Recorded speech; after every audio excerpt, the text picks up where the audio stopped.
91. Muy amigos todos, continuando con el tema de la controversia emanada esta semana por parte de Estados Unidos y Canadá, que han expresado su inconformidad por la política energética en México. Primero que todo, el martes, la representante comercial del presidente Joe Biden, que es Katherine Tai, emitió el primer paso para la construcción de una posible panel de resolución de controversias. Estados Unidos sustentó este reclamo diciendo, y cito, hemos tratado de trabajar de manera constructiva con el gobierno mexicano para abordar estas preocupaciones, dice Estados Unidos, pero lamentablemente las empresas estadounidenses siguen enfrentándose a un trato injusto en México. Esto fue el argumento de la representación comercial de la administración de Joe Biden en Estados Unidos.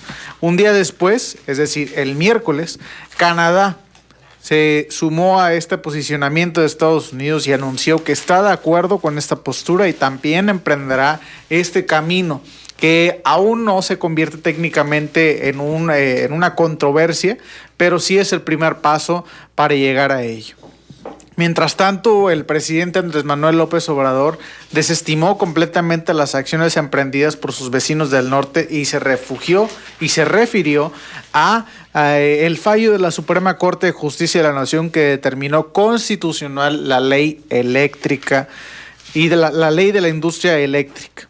Además, de acuerdo con el resumen de los capítulos del TEMEC elaborado por la Secretaría de Economía, el capítulo 8, Miguel, el capítulo 8 sobre reconocimiento de la propiedad directa, inalienable e imprescriptible del Estado mexicano sobre hidrocarburos, dice: las disciplinas de este capítulo garantizan la soberanía de México sobre los recursos energéticos e hidrocarburos en el subsuelo del territorio nacional. Adicionalmente, el capítulo promueve la cooperación en áreas de fomentar la integración de un mercado energético regional, la entrada de nuevos participantes y flujos de inversión en este sector. Según lo dispuesto por el tratado, las partes por lo general cuentan con 30 días para resolver el asunto después de solicitar una consulta. Si no se logra un acuerdo en un mes, Estados Unidos puede pedir después un panel de expertos legales y en comercio para que examine si México ha cumplido con sus obligaciones de conformidad con el acuerdo. Este panel estaría compuesto por integrantes propuestas desde Estados Unidos, de México y de un partido neutral. Si este mismo comité decide que las acciones de México no han sido consistentes con los acuerdos realizados en el tratado, a pesar de México no respondería, Estados Unidos puede imponer aranceles. Sin embargo, esta semana ya el presidente López Obrador anunció que es el 16 de septiembre y no es coincidencia la fecha. Será el 16 de septiembre cuando fije una postura México sobre estos posicionamientos desde sus vecinos del norte. Ahora aquí el argumento, Miguel, o la opinión de la voz es que el diseño del tratado, Miguel, siempre se contempló este tipo de discrepancias, es decir, no debe de sorprendernos, porque no es la primera vez que se da este tipo de diferencias.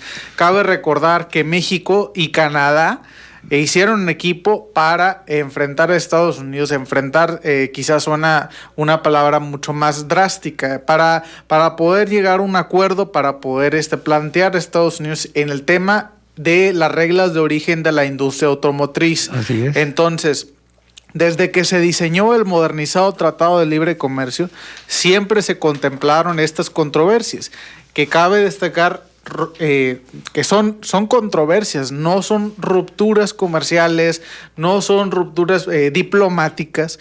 El tratado está diseñado para recibir estas diferencias y hay un proceso para darle seguimiento y posterior resolución.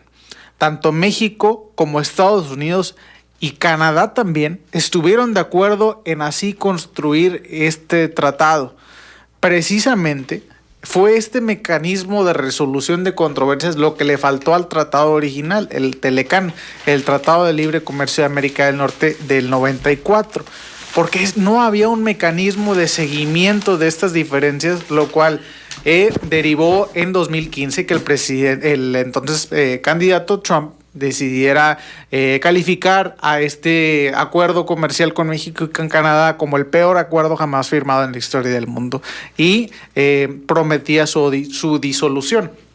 Entonces, afortunadamente existen estos mecanismos de resolución de conflictos en este nuevo tratado para darle seguimiento. Entonces, lo que vimos esta semana simplemente es Estados Unidos y Canadá emitir un posicionamiento sobre la política energética de México y pues se le va a dar un proceso y se le va a dar resolución al mismo. Entonces, la opinión, Miguel, y con esto concluyo el comentario de esta mañana, es que los procesos establecidos por el tratado deben respetarse porque son las reglas del juego. Sí puede haber integración al mismo tiempo que puede haber soberanía, es decir, no es una a costa de otra. El tratado se debe de interpretar con balance porque no es una carta abierta que le permite a Estados Unidos y Canadá una integración desequilibrada, pero al mismo tiempo para México no es tampoco el tratado un acuerdo insignificante, entonces también se le debe dar el respeto correspondiente. Entonces hay que ver, hay que seguir de cerca este tema que es parte de la magnitud de la relación comercial México, Estados Unidos y Canadá y que era de esperarse como sucede en estos grandes acuerdos, de que hay discrepancias y diferencias y pues se le va a dar resolución y a seguir el proceso.